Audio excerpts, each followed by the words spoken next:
Você sabia que a união estável é uma forma de convivência entre duas pessoas com o objetivo de constituir uma família sem a necessidade do casamento formal e que ela pode se desenvolver de maneira natural ao longo do tempo, sendo caracterizada pela convivência pública, contínua e duradoura entre os parceiros. E para entender mais sobre o assunto, estamos recebendo ela, que é defensora pública, especialista em direito das famílias e sucessões, Rosa Viana. Quem ainda não conhece, porque ela é famosa na internet, tá? Ela faz vários vídeos maravilhosos e eu estava aqui falando sobre qualidade de vida, bem-estar, emagrecimento. Ela também dá muitas dicas incríveis e eu sou uma fã do trabalho dela, né? Quero mais uma vez dar um abraço. Seja bem-vinda ao Pode Entrar, tá? E a gente vai falar agora sobre esse assunto, doutora, porque a gente viu, né? Chamou a atenção de muita gente. Tenho certeza que no seu próprio Instagram deve ser uma das dúvidas mais frequentes que a gente pode encontrar. Então, vamos aí para a nossa primeira pergunta, porque para iniciar esse bate-papo também para o público de casa entender o que é a união estável, né? Que eu, apesar de eu ter explicado, eu posso ter me equivocado em algo e como que ela se caracteriza, né? Boa tarde aos telespectadores do Pode Entrar, esse espaço maravilhoso. Obrigada. Inicialmente, eu queria agradecer o convite, a oportunidade. É sempre bom a educação em direitos, é o que a gente tem promovido no nosso perfil. Agradeço o convite, também sou fã do seu trabalho. Nós que agradecemos. Pois é, e de fato, Mônica, é um tema que é muito frequente em nossa área de atuação, que é o direito das famílias.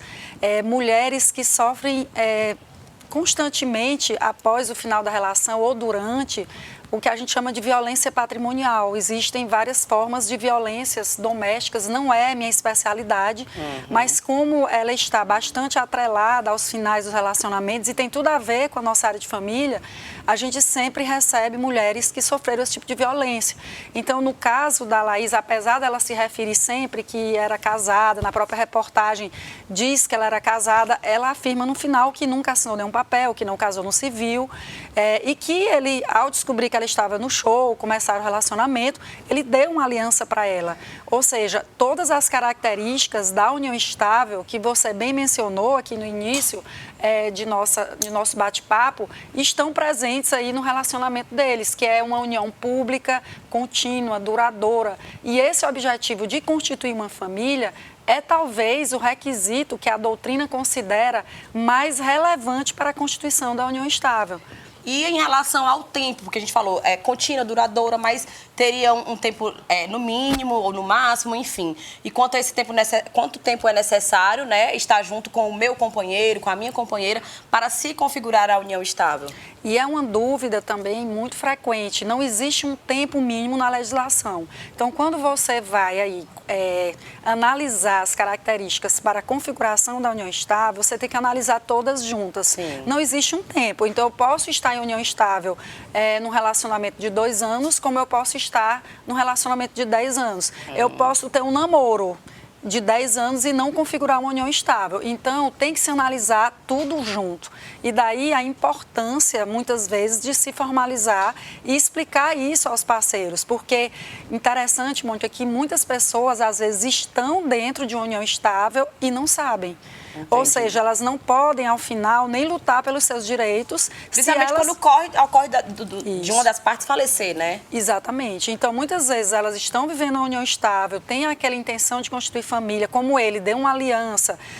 Eu quero morar junto, vamos ter filho, vamos constituir uma família. Todos os indicativos, Todos né? os indicativos. Então, assim, morar sob o mesmo teto também obriga isso a ter união estável? Não. Pelas configurações familiares que nós temos hoje, pelo próprio mundo, as necessidades, eu posso ter um relacionamento em que o meu parceiro, o meu companheiro, ele possa ter a necessidade de morar em outro estado. E nem por isso deixa de ser união estável. Entendi. Então, tudo isso é muito importante, por isso é que você sempre tem que estar primeiro conversando com o seu parceiro, saber as reais intenções dos dois e também procurando sempre um especialista. Muito bom. E posso ir num relacionamento e construir uma união estável e, infelizmente, meu companheiro, minha companheira, né, acaba por vir, como eu falei aqui, a falecer e eu teria direitos previdenciários garantidos, como, por exemplo, o direito à pensão, aposentadoria?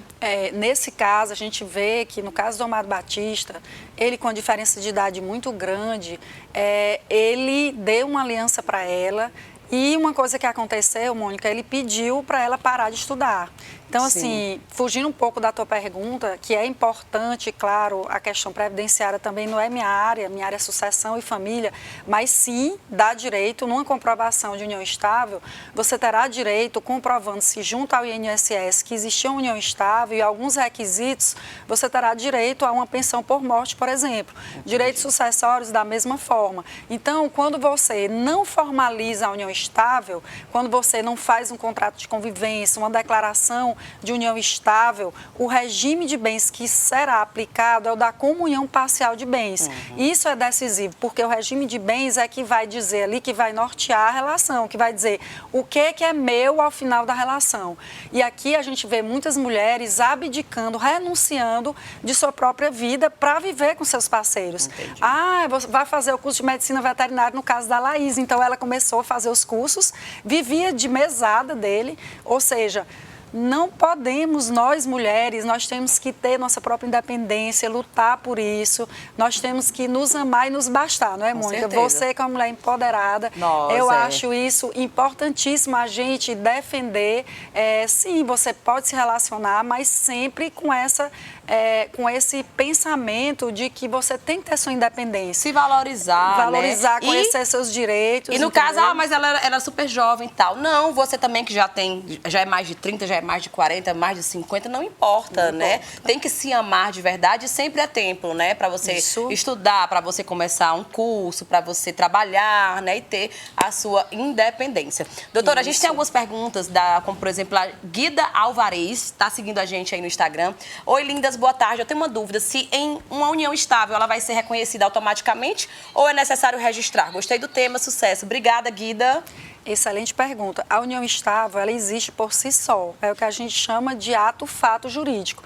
Entretanto, para que você tenha uma união estável reconhecida, ou você faz um contrato de convivência ou uma declaração junto ao cartório, de forma extrajudicial, que a gente chama o cartório de tabelionato de notas, onde existem alguns documentos que você tem que levar, testemunhas, né? Pode ser um contrato particular também.